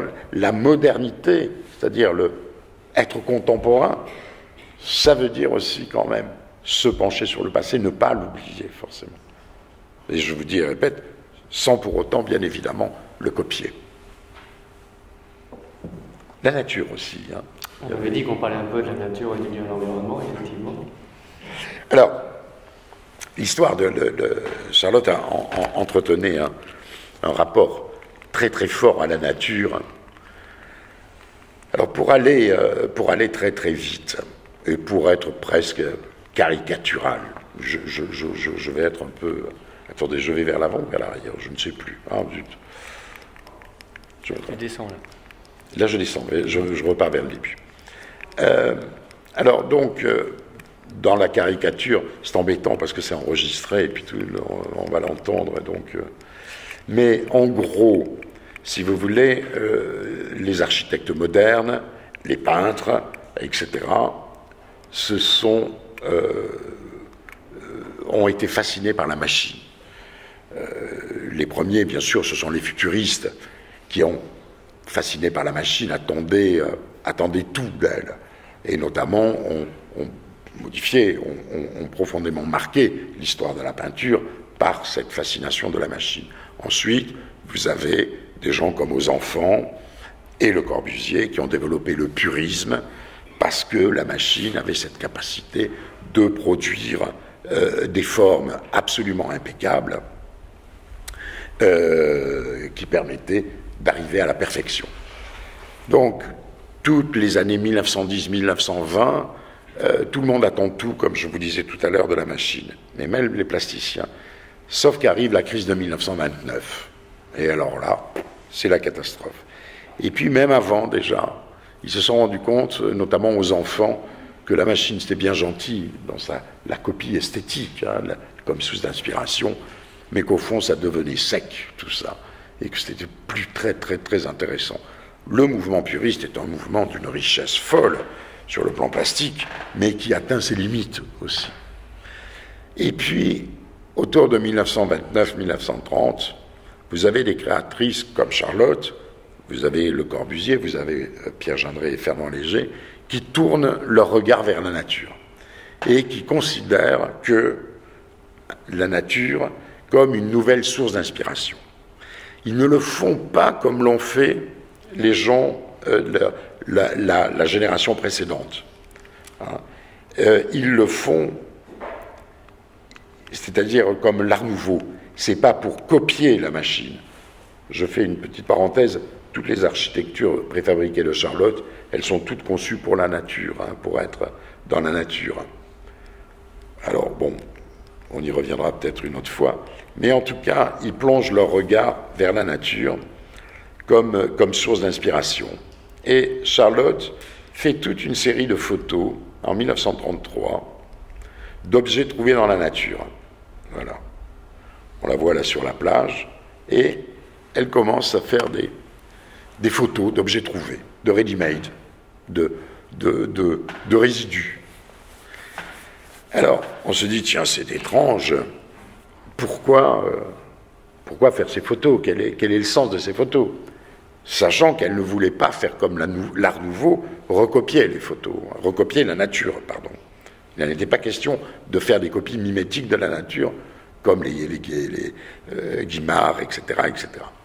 Mais de tirer des leçons. Et quand vous regardez cette arête de poisson, c'est une leçon pour un ingénieur, pour quelqu'un qui travaille la matière, formidable. Regardez la jonction, n'est-ce pas, qu'il y a au centre de cette vertèbre, et puis la manière dont la partie inférieure part vers le bas, et comment elle est reliée à son cylindre. Alors il se trouve qu'on a cette vertèbre encore, photographiée en 1933, on l'a, Charlotte l'a gardée toute sa vie. Mais vous prenez cette vertèbre, mais c'est une leçon quand on est designer, mais c'est une leçon incroyable, incroyable. Vous voyez comment fonctionne la matière, comment se répartit la matière, il y a une élégance extraordinaire. L'arête de poisson qui est à gauche, c'est pareil. Quand vous regardez le Bréchelin poulet, mais vous vous rendez compte ce que ça encaisse comme force, un poulet, comment c'est construit, comment l'élégance de cette construction de l'os. Il y a une autre photo d'un crâne, parce que quand vous voyez, ah oui, je l'ai publié dans un autre bouquin, mais quand vous prenez le crâne en gros plan, que vous voyez la manière dont les différentes parties du crâne sont liées, c'est fabuleux sur le plan plastique, sur le plan des articulations, sur le plan justement de comment on va faire organiser la rencontre d'un cylindre et d'un carré. C'est un problème quand même, cette rencontre. Comment vous allez résoudre ces formes, cette construction et tout. Et donc, vous avez Charlotte et Corbu et Fernand Léger qui, effectivement, se mettent à regarder ces objets trouvés. Et elles ramassent plein de cailloux. Regardez, ça, c'est une sculpture. D'ailleurs, Lipchitz, il y a une phrase de Lipchitz à propos de ces objets trouvés dans la nature, qui dit, mais attendez, notre métier de sculpteur, où on va là, si on commence à réfléchir de ce point de vue? Et tous ces objets qu'elle photographie en 1933 vont être des sortes de sources d'inspiration de la leçon de la nature. Là, en haut à gauche, vous avez une chaussure roulée par la mer. Bon, la chaussure elle a passé 10 ans dans l'eau, 20 ans dans les vagues et tout. Et quand vous la regardez, en fait, vous avez des assemblages des formes, des assemblages de formes qui sont d'une esthétique formidable. Ça, ce galet, on l'a toujours, qui est à gauche, c'est une sculpture comme ça, qui est dans l'atelier de Charlotte, qu'elle a toujours eu. Quand les gens qui ne connaissent pas revoient cette sculpture, ils disent « Qu'est-ce qu'elle est belle, votre sculpture ?» C'est trouvé dans la nature. Et dans les projets de maisons préfabriquées pour les loisirs que Charlotte conçoit, en 1934, elle dit « Il y a toujours un mur au fond de la maison, avec des étagères, et elle dit aux gens « Mais faites votre propre musée. Vous n'avez pas les moyens de vous acheter une belle sculpture, une belle peinture, etc. C'est pas grave. Faites de la photo si vous voulez, parce qu'elle avait une très grande considération pour la photo. Mais surtout, baladez-vous autour de chez vous et ramassez ces formes dans la nature. Et vous trouverez les plus belles sculptures. Et quand on voit ces sculptures comme ça trouvées dans la nature, c'est génial. Et donc elle part en quête, et ça dure 5-6 ans comme ça, de toutes ces formes de l'observation de la nature. Alors, ça, c'est une série de photos qu'elle fait. Elle est de 1934, cette série de photos, 34-35. C'est une histoire, ce sont des photos que j'appelle philosophiques. C'est-à-dire que c'est la rencontre du chaos et de la forme parfaite. Parce qu'au départ, ce sont des formes industrielles puristes, générées par la machine. Un cylindre, etc., etc. Donc vous avez une géométrie parfaite. Et vous avez tout à coup l'accident de l'histoire qui va rentrer en contact avec cette forme parfaite pour la rendre chaotique. Et c'est la rencontre entre la forme industrielle parfaite des années 20 avec le chaos des années 30. Et cette série est absolument sublime. Alors en haut à gauche, ah oui, je l'ai... Oui, parce qu'il y a Fernand Léger qui fait comme eux, etc. Il y a un truc intéressant, toute une série, mais je les ai publiés dans un autre bouquin. C'est cette histoire... Oh merde, pardon. C'est cette histoire de... Comment je faisais tout à l'heure? J'ai oublié. Non. Ah, j'ai fait une bêtise. Attends. C'est cette histoire d'équerre que vous avez en haut à gauche. Les deux photos que vous avez sur la gauche. C'est la même situation. Vous avez les équerres en désordre et vous avez les mêmes objets ordonnés. En fait, c'est un problème d'urbaniste moderne. L'urbanisme moderne est basé sur des standards. Les habitations, malgré tout, elles sont standards. Elles sont toutes les mêmes, elles se répètent. Donc la question est comment vous les organisez? Où vous placez le curseur entre l'ordre et le désordre. Et elle fait, avec Jeanneret, une série de photos sur ce thème-là, de l'ordre et du désordre. C'est le problème de l'urbanisme. Jusqu'où vous allez dans le désordre et jusqu'où vous allez dans l'ordre. Et ces éléments qui sont jetés, ces équerres qui sont jetés comme ça sur le sol, si vous les organisez, voilà d'autres photos sur l'ordre et le chaos, c'est le problème de l'urbaniste. Jusqu'où il va? Quand vous regardez les premières propositions d'organisation des villes de Le Corbusier, basées sur effectivement sur l'angle droit, n'est-ce pas, avec ces grandes grilles comme ça, où on applique les systèmes, où est le désordre? Or, si vous n'avez pas un minimum de désordre, vous ne pouvez pas avoir de vie. Parce que vous ne pouvez pas habiter dans la pureté, c'est pas possible. Il n'y a pas la pureté est stérile, au sens du mot pur. Et donc, vous avez ces photos, alors j'ai pas le temps de rentrer dans les détails sur la question du standard. Les tuyaux de descente d'eau, ce sont des standards. Donc comment vous les organisez? Et jusqu'où vous les organisez? Ou vous les jetez comme ça au hasard? Et cette aventure, si vous voulez, conceptuelle de la nature, elle le mène avec Fernand Léger. Alors vous le verrez dans une autre publication, dans un autre de mes bouquins, mais ça signifie aussi je dirais l'identité, les questions de l'identité, que tous les éléments sont différents, tous, de la nature.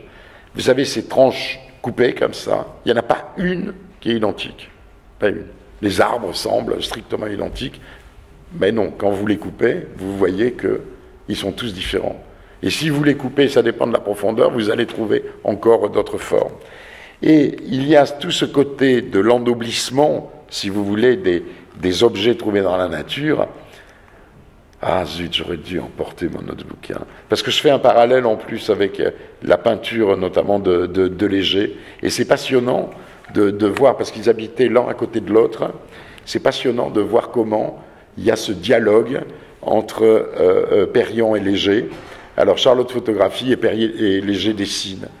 Et vous avez cette complicité comme ça, dans cette espèce de découverte du banal. Parce que ces objets trouvés dans la nature, c'est des objets de rebut, pardon. Ils sont jetés. Et tout à coup, comme ça, par le dispositif qu'elle utilise, elle leur donne une dignité. Regardez ces petits personnages, c'est un truc sur lequel on jette. Or, il y a une dignité dedans. Et elle les photographie comme des personnages, de face. Elle photographie toujours. C'est marrant parce qu'elle a fait beaucoup de photos, mais elle a une approche d'architecte, c'est-à-dire en plan et en élévation. Et donc, elle n'est pas dans les diagonales comme les photographes de l'époque. Et donc, ces objets du quotidien, qui sont fondamentaux d'une grande banalité que tout le monde ignore, leur donnent une identité dans ces photos. Et c'est un rapport à la nature, au rebut, et elle dit aux gens, mais collectionnez ça, regardez, soyez aussi. C'est là où elle prolonge la démarche de Duchamp. Petite parenthèse.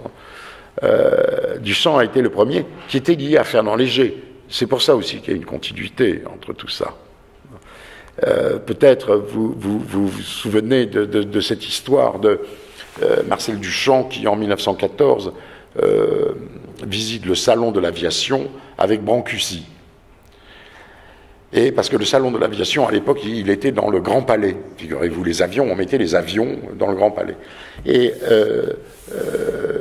le Duchamp dit à Brancusi, en regardant une hélice d'avion, « Tu peux faire aussi bien que cette hélice d'avion ? Tu peux ?» Et c'est là où Duchamp comprend que par un autre regard, même l'objet, le ready-made, il invente là, le ready-made peut être intéressant. C'est une question de regard.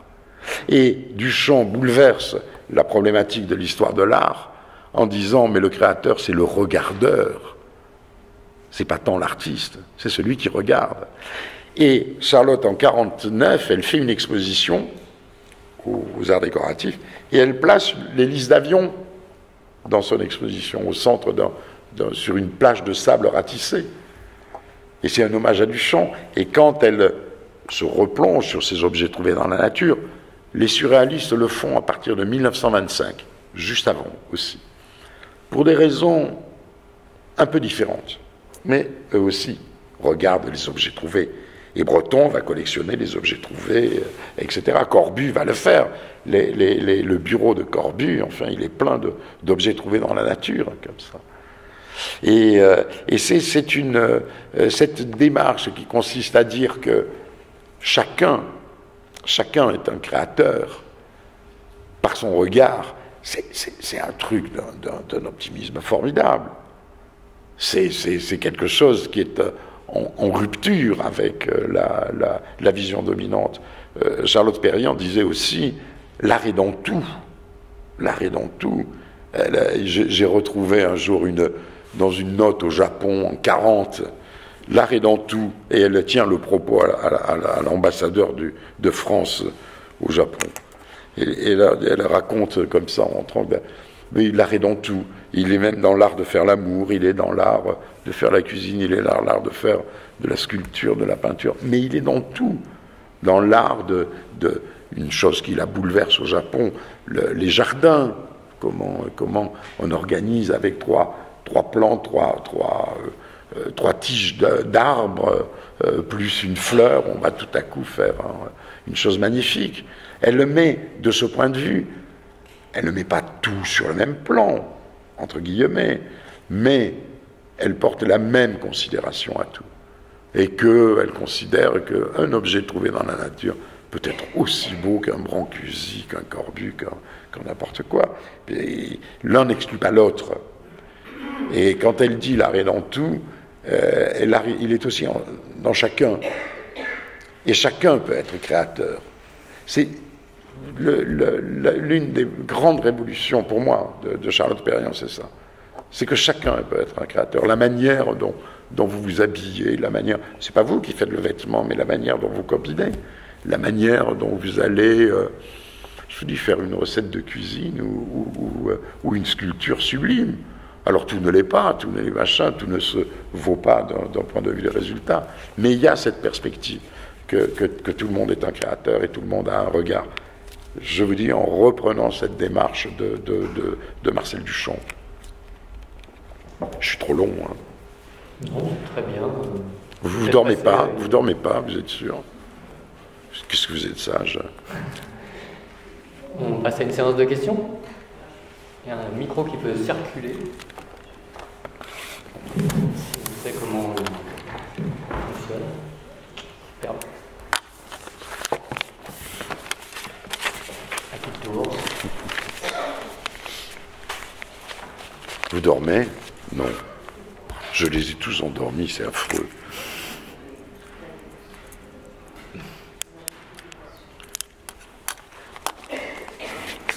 J'avais noté un petit truc que disait Charlotte, elle disait « un trait, c'est un prix ». Vous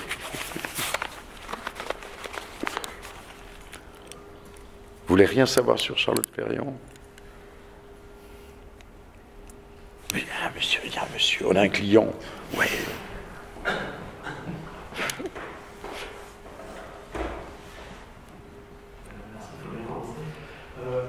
Tout à l'heure, vous disiez que Charlotte est destinée quand une personne, une femme, était à sa hauteur. Est-ce que la était assise? Est-ce qu'il y a une relation avec le modulor? Oui, bien sûr, bien sûr. Il y a une... Alors, tiens, merci d'avoir posé la question, comme on dit. Le modulor qu'a mis au point Le Corbusier pendant la guerre était un perfectionnement de systèmes traditionnels. Vous savez, la coudée, tous les systèmes de mesure étaient, pour la plupart, liés, le pouce, le machin, était lié au corps. Et Corbu sophistique énormément tout ça, en partant du corps humain, en disant, voilà, le standard de l'homme, mâle, c'est 1,86. Donc, alors, se pose la question de dire, oui, mais pourquoi 1,86 pourquoi pas 1,80, pourquoi pas 2 mètres? Alors, si vous êtes néerlandais, vous allez trouver ça normal. Si vous êtes peut-être d'un autre pays plus petit, mais en tout cas, il met au point, et Charlotte a toujours utilisé après la guerre le système du modulor. C'est un système de proportionnement formidable. Et c'est vrai que la question de la proportion est très très très importante. Et on sent dans ces architectures, dans ces objets qui sont tous d'après-guerre, qui sont tous au modulor, on sent qu'il y a une proportion qui est très curieuse, qui est très élégante. C'est lié au corps. C'est lié au corps. Et donc le modulor, alors chaque fois j'oublie, alors je sais qu'il y a 16, il y a 24, il y a 43, il y a 92, il y a 113, il y a... Et ça marche très bien sans le truc de Corbu. À cause de ce lien au corps. Et ça marche même sur les bâtiments très très grands. Hein. Et alors ça permet de standardiser aussi. Standardiser non pas pour rendre strictement identique, mais pour combiner. Parce que le but de la standardisation, c'est la combinaison. Oui, bonjour. Il y a une phrase qui m'a intriguée quand vous parliez de l'habitat préfabriqué. De la, pardon? De l'habitat préfabriqué. Oui. Des maisons préfabriquées. Vous avez vu cette phrase, je voudrais en savoir un peu plus, qui était « Elle ne laisse aucune trace sur la nature ». Et je voulais savoir si vous avez développé. Oui, alors, quand elle applique, mais même avant d'aller au Japon, hein, elle applique les principes d'architecture légère que vous retrouvez au Japon, où les maisons, par exemple, de loisirs, pour elles, ne sont pas fondées, il n'y a pas de fondation. Il y a, voilà, cette maison, ça c'est un projet qu'elle fait en 1934, de maison de week-end.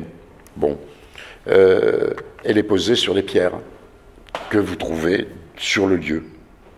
Alors il y a un petit muret, ça dépend, parce que vous pouvez mettre la maison, elle est sur pilotis. Mais ça dépend du terrain, donc chaque pilotis est variable, et vous pouvez très bien vous récupérer, je ne sais pas si vous le voyez bien sur ce dessin, il y en a peut-être d'autres, vous récupérez les pierres que vous trouvez par terre, voilà ce que ça donne à l'intérieur, et vous les mettez, vous voyez, bon ça c'est la reconstitution de cette maison, et les posez sur pilotis. Et donc, même en construisant des murs, hein, et quand elle construit des murs dans ses projets, c'est fait avec de la pierre trouvée sur place. c'est pas du régionalisme, c'est de la création avec en tenant compte. Vous voyez, ça c'est un projet de village de vacances qu'elle fait. Pourquoi il y a de la pierre? Eh ben, parce que, tout simplement, là où c'est conçu pour le midi de la France, vous avez de la pierre partout. Alors, elle fait fabriquer des éléments préfabriqués dans l'usine locale, avec le charpentier local où elle standardise les trucs, elle lui apporte les standards, et le reste, ça se fait sur place. J'ai répondu à votre question? Oui, bon, pardon.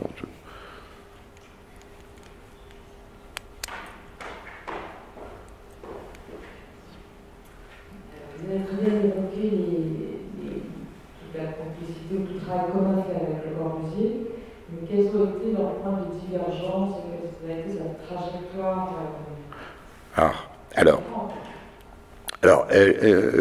il y a d'abord, bon, disons, la première grande divergence, c'est en 1937, parce qu'elle a été associée de Le Corbusier et Pierre Gindray pour l'équipement mobilier et pour équiper toutes les maisons qu'il construisait. C'est une divergence politique. Corbu avait tellement envie de... Corbu était...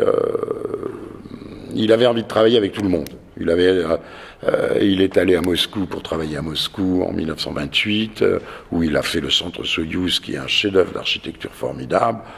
Il a essayé de séduire Blum. Il a essayé de draguer, comment il s'appelait, Mussolini. Il n'a jamais essayé de séduire, attention, jamais les nazis, jamais. Mais il était prêt. Il est allé à Vichy, oui, il a passé 1 an et demi à Vichy.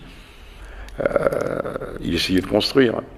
Et donc il n'était pas toujours sur la même longueur d'onde. Et puis sur le plan, bon, disons qu'il a Corbu sur la réédition des meubles qu'elle avait dessinés. C'est vrai qu'il a supprimé son nom, et de même qu'il a supprimé le nom de Pierre Gindray. Quand vous regardez l'œuvre complète, j'ai les éditions d'époque, publiées par Corbu, écrites par Corbu. Quand elles sont publiées avant la guerre, c'est Le Corbusier et Pierre Gindray. Quand elles sont publiées après la guerre, c'est Le Corbusier. Alors, ils ont été associés quand même jusqu'en 1939, 1940. Bon, les 40. Mais bon, c'est vrai que Le Corbusier, il avait un énorme ego. Il n'a pas toujours été très élégant. Vous trouverez des témoignages qui vous diront l'inverse. Alors ça dépend avec qui, ça dépend. Il a été féroce avec Charlotte à un moment donné, féroce. Et en même temps, elle l'a toujours admiré. Elle a beaucoup respecté, elle adorait l'œuvre. Elle se battait pour Corbu.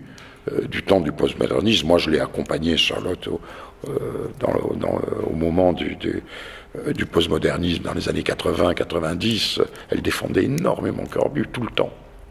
Par contre, en termes de, si vous voulez, donc Corbu lui a beaucoup apporté, mais je pense que Pierre Gindray lui a apporté, je dirais presque encore plus. Mais quand on regarde, parce que Charlotte Perriand a quand même travaillé pendant 70 ans, elle n'a jamais fait du sous Corbu, jamais. Ses bâtiments, c'est tout ce qu'elle a fait. Alors il y a des éléments qui sont puisés dans les avancées de Le Corbusier et Pierre Gindray. Il y a, mais ce sont des concepts. C'est pas des formes, des choses comme ça. Mais c'est vrai que ça a été. Il n'a pas été très élégant du tout. Mais c'était un immense bonhomme, et Dieu sait si sa pensée, son travail, voilà. Alors, mais je ne l'accuserai pas de tous les maux, évidemment, comme le font certains. Même si, effectivement, il est allé à Vichy, même s'il a tenu des propos, des fois plus que discutables, dirons-nous. Pendant une période, bon, en même temps, il va à Vichy et il se fait photographier en 1944 avec la photo du général de Gaulle derrière. sur la cheminée. Bon, non, alors, si on ne va pas aborder cette question-là, il n'en est pas question. Moi, mon point de vue, c'est que Le Corbusier, bien que d'origine suisse, a été profondément français. Et il était comme à l'image de 90% des Français. Il avait plein de copains juifs, mais c'est vrai qu'il a été un peu antisémite à un moment donné. Puis ça n'excuse rien, mais comme une immense majorité de Français. Et il a dit vive Pépin quand il est arrivé, ouf, une bonne guerre, ça leur fera du bien, comme l'ont dit des millions de Français. Je veux dire, Corbu a été un génie, mais des fois, bon, c'était pas très brillant de certaines choses, mais comme tout le monde, hein.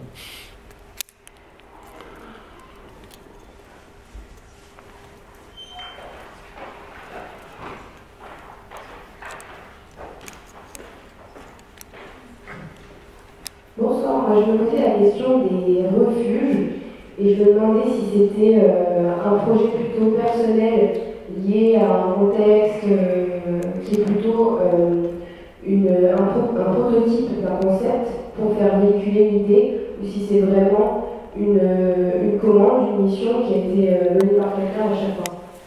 Non, alors, merci, c'est pas une commande du tout.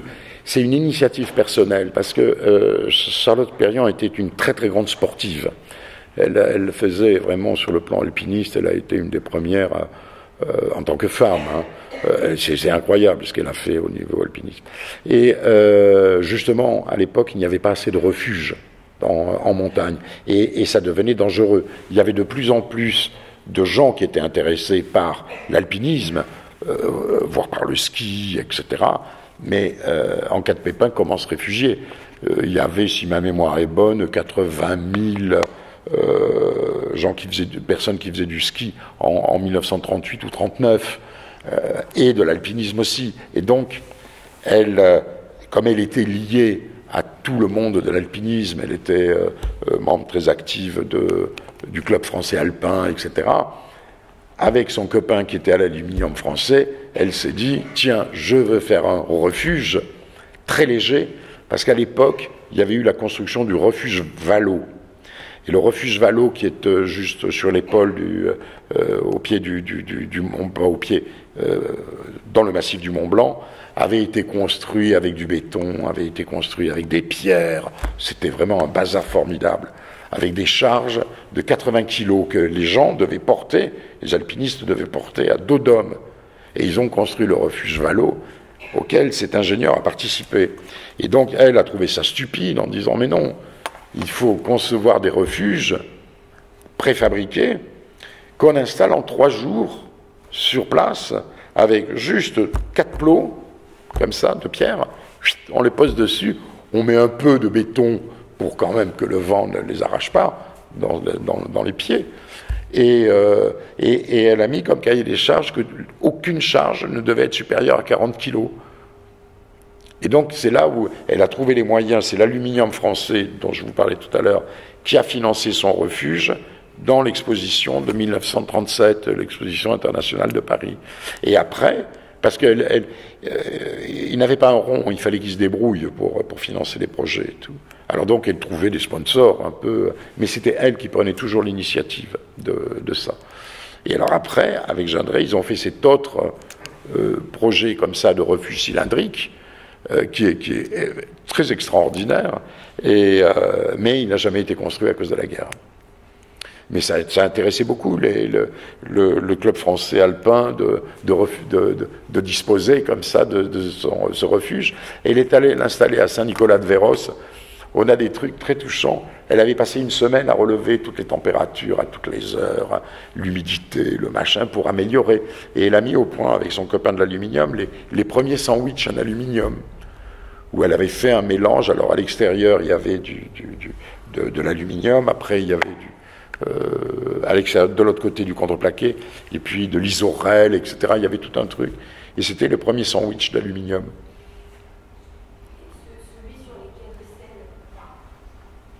Attendez, avec le micro, parce que j'avoue ne pas vous avoir entendu. Celui sur les quais de Seine. Celui qu'elle est ? Le refuge sur les quais de Seine. Sur les quais de Seine. Elle l'a installé à Saint-Nicolas-de-Véros. Et je vais vous le retrouver. Voilà, ça c'est des projets en montagne. Voilà, c'est ça. Alors, c'était, ça se montait, parce qu'elle l'a monté après, et ça se montait à 3 en 3 jours. Et après, alors d'abord, il a été présenté devant le pavillon de l'UAM, sur les quais, et puis ensuite, à la fin, elle l'a démonté de Paris, et elle l'a monté sur les pôles du Mont-Joli, c'est en Haute-Savoie. Et ça il a résisté même à la guerre.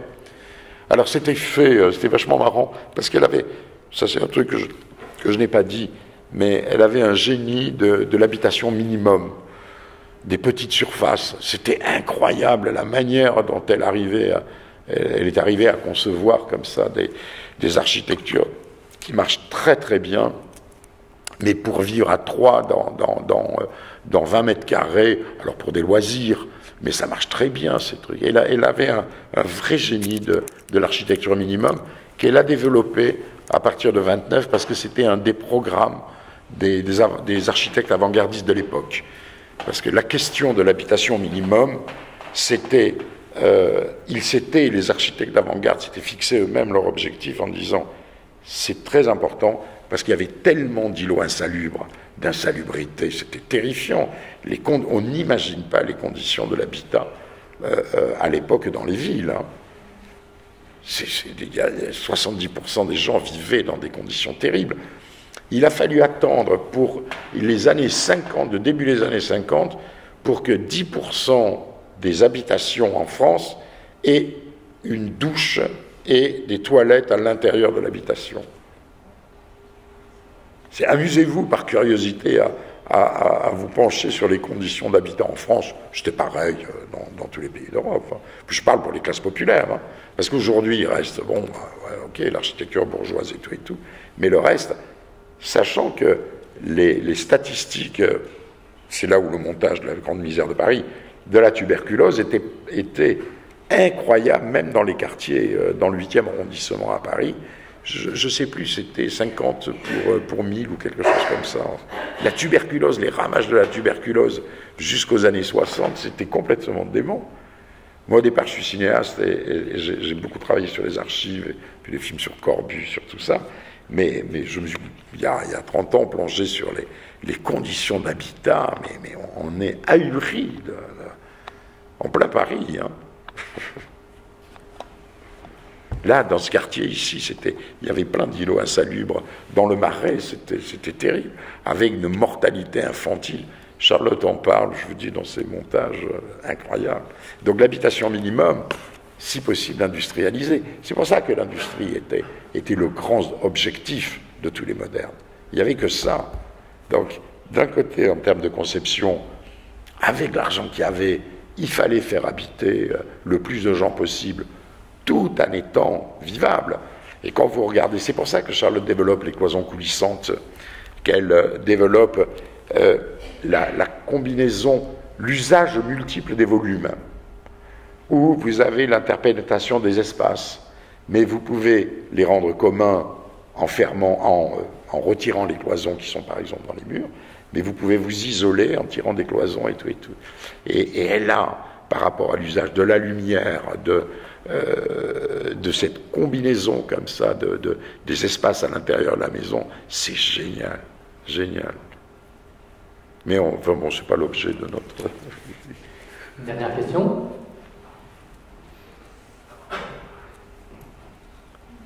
J'ai une dernière question sur justement le contexte dans lequel Charlotte Perrin est allée au Japon, qui exactement a fait appel à elle, quelle était, enfin, vous en avez un petit peu parlé tout à l'heure, mais préciser un peu la demande, les contraintes qu'elle s'est mise, l'itinéraire qu'elle a pu suivre, ce genre de choses. Alors, bon, d'abord, vous avez entendu parler, bien sûr, de l'ère Meiji.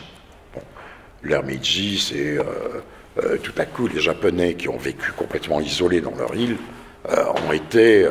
se sont retrouvés avec des bateaux militaires américains en fer dans leur port. Et les Américains ont dit, ou vous vous ouvrez, ou on vous envahit, comme vous voulez. Donc il y a un empereur pas idiot Et les samouraïs ont dit, si on arrêtait de se taper dessus, et on va s'ouvrir au monde. Or, comment s'ouvrir au monde quand on a été fermé pendant 10 siècles? Et comment s'ouvrir à la modernité? Alors, ce qu'a fait l'empereur Meiji, à partir de 1880, il a envoyé les Japonais dans le monde entier pour copier, en quelque sorte, tous les savoir-faire qu'ils n'avaient pas. Pour vous donner une idée, il y a une mission japonaise composée de 72, si ma mémoire est bonne, ingénieurs, qui va à l'exposition universelle de Vienne en 1887. Ne vous amusez pas à vérifier parce que ça doit être une erreur à 2 ans près, mais qui va à Vienne à l'exposition universelle. Et vous avez la délégation, enfin c'était 90% d'ingénieurs. Elle rentre au Japon et 1 an après, il y avait une encyclopédie en 70 volumes de toutes les techniques que possédait l'Occident, mais que ne possédait pas le Japon. Et donc, en 1930, le Japon ne possède pas a des habitudes. On vit sur tatami, il n'y a pas de table, il n'y a pas de chaise, il n'y a pas de lit au sens où nous l'entendons, et c'est l'armée qui impose la chaise en 1920 dans les bureaux, parce qu'il est plus facile de se lever quand vous êtes assis sur une chaise que du sol. Et oui. Et donc, tout ce mobilier-là, c'est des choses dont on ne se rend pas compte, nous, Européens. Mais le Japon avait un mode de vie extraordinaire qui était le sien, qui n'avait rien à voir. Or, les autorités, très intelligemment, voulaient développer justement ce type de mode de vie. Et ils voulaient exporter aussi dans le reste du monde. Mais n'ayant pas de tradition dans le mobilier, ils ont appelé Bruno Taut, qui était un des grands avant-gardistes du Werkbund allemand. Bruno Taut a passé 3 mois juste à enseigner au Japon. Et puis après, il y a un architecte, Sakakura, qui a été formé à l'atelier Le Corbusier, qui est rentré au Japon, qui a construit le pavillon du Japon à l'exposition de Paris 37. Le gouvernement et les grands magasins Takashimaya ont dit « Il faut que tu nous trouves quelqu'un, le meilleur spécialiste au monde, dans le domaine du mobilier, pour former nos étudiants, faire de la formation dans les écoles, nos entreprises, etc. etc. » Et c'est comme ça que Sakakura a profité de la neutralité du gouvernement après le pacte germano-soviétique pendant 3 mois pour inviter Charlotte Perriand. Et Charlotte a reçu cette invitation en février 1940. Le gouvernement japonais était neutre à l'époque. Et donc, vous pensez bien, février 1940, elle est allée voir Léger. Fernand Léger lui a dit « Mais t'es folle, vas-y ». Elle avait un copain qui était ministre du blocus qui lui a dit « Allez Charlotte, allez-y ». Il n'y avait que la perspective de la guerre. Elle a pris un bateau. En juin 1940, elle est à Marseille, après 2 mois de bateau. Elle est partie le jour où les Allemands rentraient dans Paris. Et donc elle arrive au Japon. Entre-temps, le gouvernement avait changé. C'est une autre histoire, envahit l'Indochine, etc. Et puis elle reste, et après, elle se retrouve coincée au Japon à cause de Pearl Harbor, et elle a été prisonnière de luxe du Japon. Elle est restée 2 ans prisonnière. Mais je fais une parenthèse très marrante. D'abord, il y avait très peu d'étrangers au Japon, il n'y avait rien. Sur tout le pays, il y avait 300 résidents français au Japon. Sur tout le pays, à l'époque, en 1940. Et nos amis japonais sont quand même assez machos. Et quand ils ont vu arriver une femme, en plus, elle avait les cheveux courts, elle était blonde, j'étais absolument stupéfait. Alors, sa traductrice, et puis son assistant Sori Yanagi, qui deviendra après le plus grand designer japonais, passaient devant comme ça. Et puis alors, tous les interlocuteurs, qu'elle allait rencontrer, ils leur disaient « Vous savez, elle est aussi bien payée que le Premier ministre. » Alors du coup, respect. Et c'est comme ça qu'elle a été respectée de tout le monde, et ça s'est très bien passé. Elle a mené une mission. C'est Sori Yanagi, je vous dis, qui est devenu, après la guerre, un des meilleurs designers, qui a dit, de tous les Occidentaux qui se sont succédés au Japon, c'est certainement Charlotte Perriand qui a eu le plus d'influence sur le design japonais. Et elle a eu une importance considérable, parce qu'après, elle est revenue, elle les a aidés à s'organiser, mais surtout, elle a découvert, elle connaissait le Japon de façon livresque. Elle avait 2 copains architectes japonais en 1930 et 1931 qui l'ont informée sur le Japon, mais elle a découvert un pays qui l'a fascinée.